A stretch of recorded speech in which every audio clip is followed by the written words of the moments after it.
Welcome to Professor Gruntsplatter's Spookatorium. I am your curator, Professor Gruntsplatter. Beyond these doors crouch the wonders, horrors, and wry smiles of an uncanny world. This world, your world. Should you choose to come inside, the sounds and stories that the shadows tell will be yours to behold. Make no mistake, it is a place of questions, not answers. A place where the tickle in your belly or the twitch in your eye simply mean you're paying attention. But then if you weren't curious, you wouldn't be here. There will be no refunds once you enter. Thank you for your attention, and the brave ones, come with me.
Greetings and welcome again to the Spookatorium. This is episode 40. The show opened today with She Spread Sorrow and the track Night One off the Midori release, and following that was Shimmer Crush with the track Dwelling in a Shroud from her 2016 release, These Four Walls.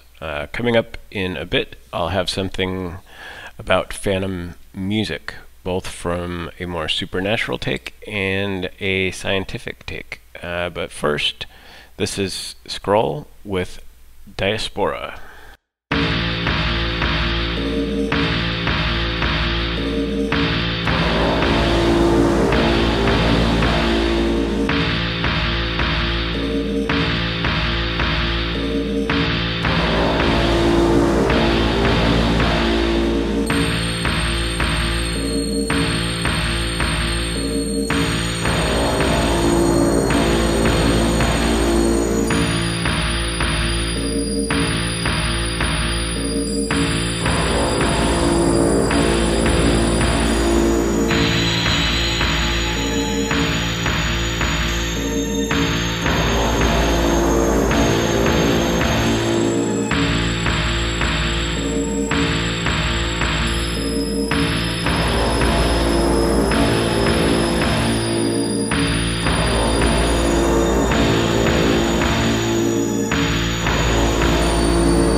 That was Theta with Catacomb off his release Burn, and he's got a lot of releases, and I've collaborated with him myself a couple of times, and all of his work is exceptional. So it is definitely worth checking out. If you can't find Burn, you really can't go wrong with one of the other ones. And previous to that was Skrol with Diaspora. The Spookatorium Spirit Lounge awaits, where those from the other side just may press their faces against the window of our world.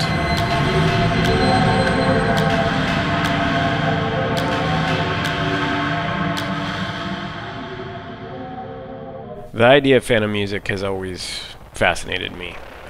It has appeared in a variety of different types of unusual scenarios going back for ages. One recollection from an 1841 poltergeist investigation entitled A Faithful Record of Mary Jobson recounts numerous witnesses reporting exquisite music and an angelic voice quoting the scriptures.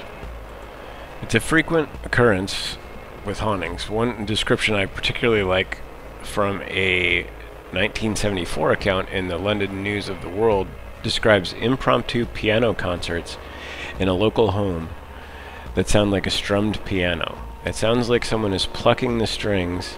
It doesn't sound anything like modern music, was the quote. Another frequent type of report of disembodied music happens in forests or in nature. At one time, it was said to be the Fae trying to lure someone into fairyland, and the idea of that music has had a profound effect on Celtic folk music, with some musicians alleging to have heard the Fae songs and rushing home to recreate them themselves. It has become interwoven with that tradition, being that there are various versions of the Fae in many far-flung cultures. I can only guess that to some degree that supernatural music had an influence on the actual folk music of those regions as well. And this story is for you, Steve. Steve is a listener that lives in Nottingham, and this takes place in Nottingham. It is in regards to the Wollaton Park Ferries, reported in October 1979. It takes place in Nottingham. Like I said, several children reported hearing a melodious bell ringing as they were playing. When out of a nearby wooded area, they saw approximately 60 little gnome-like men, about 2 feet tall, with wrinkled faces and long white beards, that were riding in small bubble-like vehicles. The beings rode over the swamp near the lake and chased the children towards the gates of the park. A woman named Janet Board added, when commenting on the Wollaton incident, that she was aware of something similar that had occurred 40 years earlier in Cornwall, where the sound of music and bells led her friend Mary to look out of a window, only to see a little man, maybe only 18 inches tall, in a tiny red car with a white beard driving around in circles. There have also been reports of phantom music related to UFO encounters, which in themselves have significant parallels to Fae stories in a lot of ways. Going back as far as 1914, there's a report of a witness rummaging through a local garbage dump when he hears a musical humming.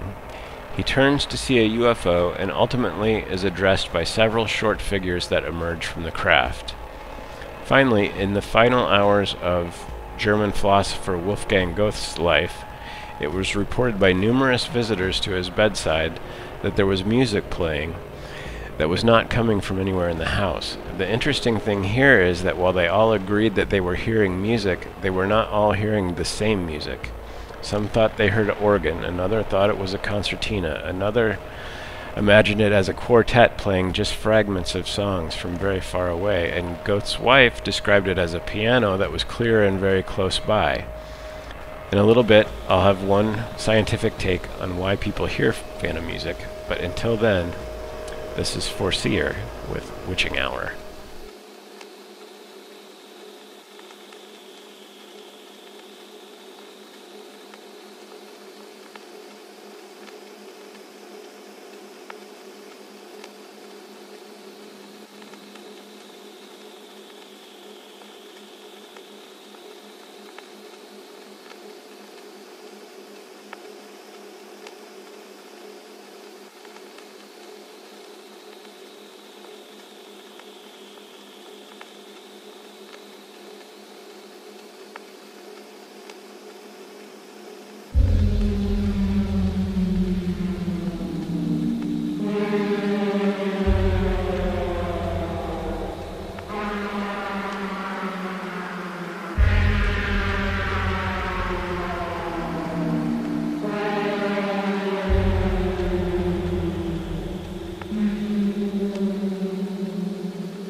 That was Them Teeth with Kraft Suspiria. Before that was Forndom with Jagvet at Temple Sta. And I hope that my terrible pronunciations of some of these things are amusing and not offensive.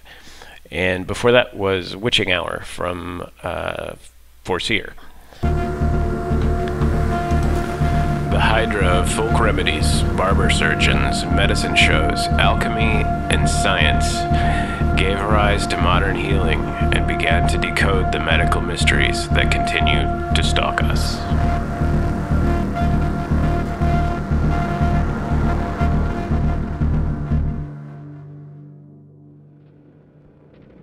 This is from a New York Times article back in 2014.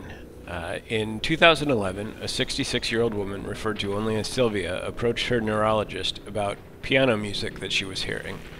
It started with familiar classical compositions, and over time the music lasted longer and longer until it became a near constant presence in her life. She was hoping that the neurologist could explain what was happening to her.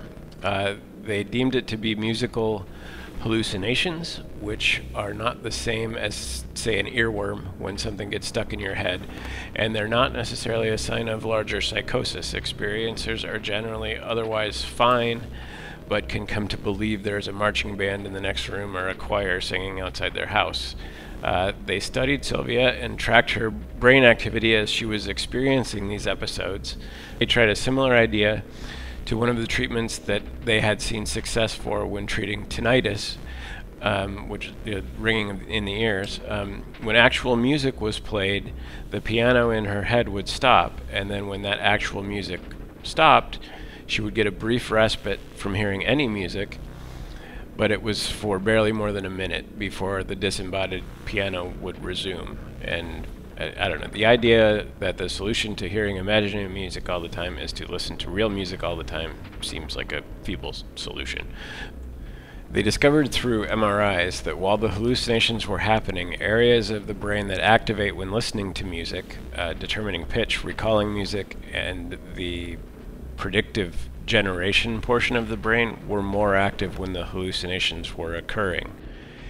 It's also more common for people with a degree of hearing loss to have these experiences more frequently, which led them to theorize that the hallucinations are a result of brain errors in predicting what was coming next. Since the other areas with increased activity were music-related, that might explain why people tended to hallucinate music rather than some other common sound. With the idea that people with hearing loss have fewer stimuli coming in, it is then more likely for the brain to make these kind of mishaps in perception. It seems like in modern medical circles, they've turned this into something that they're calling music ear syndrome. And rest easy, there are apparently apps for that. Could all of these incidents that I've brought up be the result of brain pattern recognition acting abnormally? What I think about is that for hundreds of years, there's been inspiration and a window into the mysteries of life that come from these phantom melodies. It has grounded folklore and informed real-world music that has become timeless and enduring. It has illustrated that the unusual is not just seeing something, but can be a full sensory experience. This little overview didn't really even scratch the surface, and I wonder about something as trite as an app combating the possibility of walling people off to such things. This is Sonologyst with Paraphysical Phenomenon.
Spookatorium exists to showcase music and ideas. I am not an expert at anything, and I have no agenda beyond fostering curiosity. The show is not monetized on any platform. It's available on iTunes, Stitcher, Google Podcasts, Spotify, and others. A video version is available on the Cryonic Mind YouTube page. If you can like, subscribe, comment, etc., it helps the show's visibility. If your music was featured here and you'd prefer it was not, let me know and I will remove it from the feed. You can reach the show at spookatorium@gmail.com. The website can be found at spookatorium.org, and your comments are always welcome. Thanks very much for spending some time here.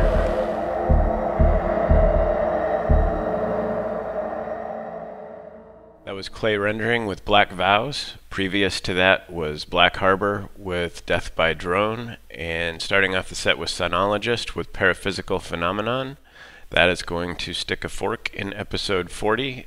Thank you, as always, for listening. And as you exit through the gift shop, please enjoy one of the great Cold War-inspired, we're all going to get exploded songs of the 80s. This is TSOL with Red Shadows.